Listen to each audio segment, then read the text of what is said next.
బండి కొనాలంటే తక్కువ లక్ష కావాలి. ఒక్కపారే గంత పైకం వెళ్తాయా? కొంత గట్టి కడమై నెలకింత కిస్తి పెట్టుకుంటారు.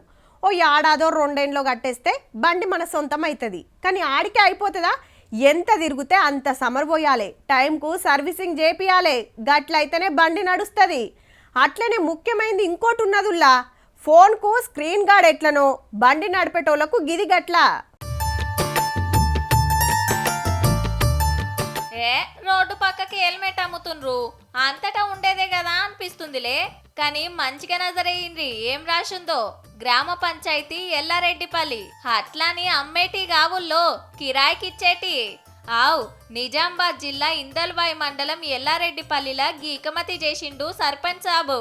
మేము హెల్మెట్ సదుపాయం కలిగిస్తాం. ఒక రోజులో వాళ్ళు దూర ప్రయాణికులు ఏదైనా పోయినప్పుడు మేము హెల్మెట్ ఇచ్చి వాళ్ళకు కేవలం 10 రూపీస్కి హెల్మెట్ సదుపాయం కల్పిస్తాం. ఓ 15-20 హెల్మెట్లు చెట్టు కింద ఉంటాయి. పక్కకు రిజిస్టర్ రావాలే, తీసుకోవాలే, పేరు రాయాలే, నెత్తికి పెట్టుకోవాలే, పోవాలే. పని చూసుకొని ఇంటికి పోతప్పుడు మళ్ళా ఈడియాలే.